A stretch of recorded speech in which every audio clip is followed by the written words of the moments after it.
ዩቲዩብን ለብዙ አመታት የምትጠቀሙ ሰዎች ይህ ነገር ይገባችኋል ብዬ ተስፋ አደርጋለሁ። አሁን ላይ ሾርቶች በጣም እየበዙ ይገኛሉ። ከሎንግ ቪዲዮ በላይ ሾርቶች ሆም ፔጃችንን እያጨናነቁት ይገኛሉ። ነገር ግን ለዚህ መፍትሄ ይዤላችሁ መጥቻለሁ። በዛሬው ቪዲዮ እንዴት ሾርቶችን ከዩቲዩብ ሆም ፔጅ ላይ እንደምናጠፋ ያሳያችኋለሁ። እንዲሁም ደግሞ ሌላም አዲስ ፊቸር አለ። ይህም ደግሞ የተለያዩ ጥያቄዎችን ቪዲዮዎቻችሁን አፕሎድ ካደረጋችሁ በኋላ እንዴት እዛ ላይ መጠየቅ እንደምትችሉ ማሳያችኋለሁ። ስለዚህ አብራችሁ መቆየታችሁ እንዳረሱ። ወደ መጀመሪያው ፊቸር ስንገባ የዩቲዩብ ሾርቶችን ከሆም ፔጃችን ላይ እንዴት እንደምናጠፋ አሳያችኋለሁ። በቅድሚያ ሌላኛው ሜትድ አሳያችኋለሁ ማለት ነው። ከዚህ በፊት ብዙ አይነት ሜትዶች ነበሩ። ለምሳሌ እንደምታዩት ሆም ፔጅ ላይ ስንገባ እዚህ 3 ነጥብጣባን ስንጫናት ሾው ፊዮር ሾርትስ ይላል። ይህ ግን የሚሰራው ለ7 ሰከንድ ብቻ እንደምታዩት ሾርት ፊዶች ጠፍቷል ማለት ነው ከዚህ ላይ። ስለዚህ አሁን አዲሱን አሳያችኋለሁ ማለት ነው። በቅድሚያ ዩ የሚለውን እንጫናለን። ከዛም ወደ ሴቲንግ እንገባለን። እንደምታዩት ሴቲንግ ውስጥ ከገባችሁ በኋላ ታይም ማኔጅመንት የሚል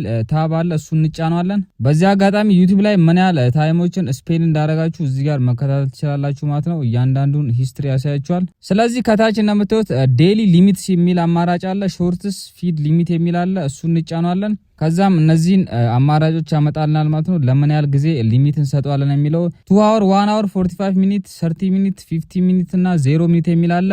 0 ሚኒት የሚለውን ከተጫንን ሙሉ ለሙሉ የሾርቱ ያጠፋልናል ማለት ነው። ከዛ ምንም አይነት ሾርቶችን አንመለከትም። ነገር ግን አሁን ላይ የቀድሙን ሴቲንግ ስለተጠቀምን ለ7 ሰከንድ ወይም ደግሞ ለ1 ደቂቃ ከ10 ሰከንድ ሾርት ማየት አንችልም እዚህ ሆም ፔጅ ላይ።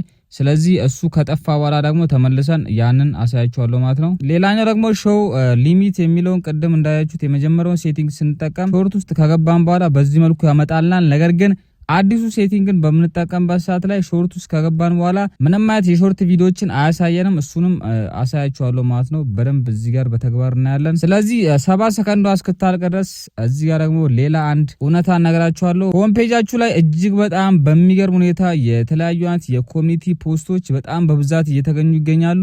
ይህንንም እንግዲህ መጠቀም ይኖርባችኋል። በቀላሉ ሰብስክራይበሮቻችሁን ማሳደግ ከፈለጋችሁ የተለያዩ አይነት ፖስቶችን ፖስት ማድረግ ይኖርባችኋል። እንደምታዩት አሁን ራሱ ስክሮል በማድረግበት ሰዓት ላይ በጣም ብዙ አይነት ፖስቶች አሉት። ኢንጌጅመንታቸውም እጅግ በጣም ብዙ ነው። እንዲሁም ደግሞ የነዚህንም ኢንጌጅመንት ሪል ታይም አናሊቲክስ ውስጥ ማየት እንችላለን። ስለዚህ እንደምታዩት የተለያዩ አይነት ፖስቶችን የምንጠቀም ከሆነ ቻናላችን በቀላሉ የማደግ እድሉ ከፍተኛ ነው። እንደምታዩት የዩቲዩብ ሲኦ ኔል መሆን እንኳን በጣም ብዙ ጊዜ ፖስቶችን ይጠቀማል። ስለዚህ ይህን ነገር ላሳስባችሁ ፈልጌ ነው። አሁን ሰከንዳችን አልቋል። እንደምታዩት የተለያዩ አይነት ሾርቶችን ማየት ይችላል ማለት ነው። ቀጥታ ምንድነው የምናደርገው? ሴቲንግ ውስጥ ከገባን በኋላ ቅድም እንዳሳያችሁ 0 ሚኒት የሚለውን እንመርጣለን። ከዛም በዚህ መልኩ እንደምታዩት ሪፍሬሽ ስናደርገው ምንም አይነት ሾርቶችን ሆም ፔጃችን ላይ አናይም ማለት። እንዲሁም ደግሞ ቅድም እንዳሳያችሁ ሾርት የሚለውን ከተጫንን በኋላ እንደምታዩት ሊሚት ላይ እንዳለን ያሳየናል። ነገር ግን ሊሚቱን ካጠፋን በቀላሉ ማየት እንችላለን። ስለዚህ ሾርቶችን በዚህ መልኩ ማጥፋት ትችላላችሁ። አሁን ደግሞ በቅርቡ የተጨመረውን አንድ የዩቲዩብ ፊቸር ነግራችኋለሁ ማለት ነው። ይህም ኪዩዝ የሚባል ነው። የተለያዩ ጥያቄዎችን የዩቲዩብ ቪዲዮዎችን አፕሎድ በምታደርጉበት ሰዓት ላይ በቀላሉ መጠየቅ ትችላላችሁ። እኔም እዚህ ቪዲዮ ላይ ሞክሯለሁ ማለት ነው። እንደምታዩት እዚች ጋር ነጭ ምልክት ያመጣላችኋል ኪዩዙ የተቀመጠበት ደቂቃ ላይ ማለት ነው። ስለዚህ እዛ ጋር በመግባት በቀላሉ ኪዩዙን መመለስ ትችላላችሁ። ሌላኛው የዩቲዩብ ሾርት ሊሚት ካረግን ራሱ ማለት ነው። እንደምታዩት ዩቲዩብ ላይ ሰርች በምናደርግበት ሰዓት ላይ በቅድሚያ የመጡት የዩቲዩብ ሾርቶች ናቸው። ስለዚህ ዩቲዩብ ሾርትን ሙሉ ለሙሉ ማጥፋት አትችሉም።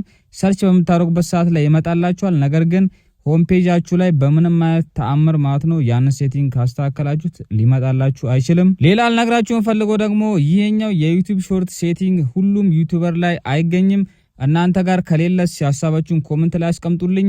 ይህ ሴቲንግም ከመጣላችሁ መጥቶልኛል ብላችሁ ኮሜንት ላይ ጻፉልኝ። ለዛሬ ይዤላችሁ የመጣሁት ቪዲዮ ይመስል ነበር። ሰሞኑን እንደሚታወቀው እጅግ በጣም ብዙ የኤአይ ቻናሎች ዲሞኔታይዝ እየተደረጉ ይገኛሉ። ምክንያቱንም ማወቅ ከፈለጋችሁ መጨረሻ ላይ አስቀምጥኩላችሁ ቪዲዮ መመልከታችሁ እንዳረሱ። ሃስታ ላ ቪስታ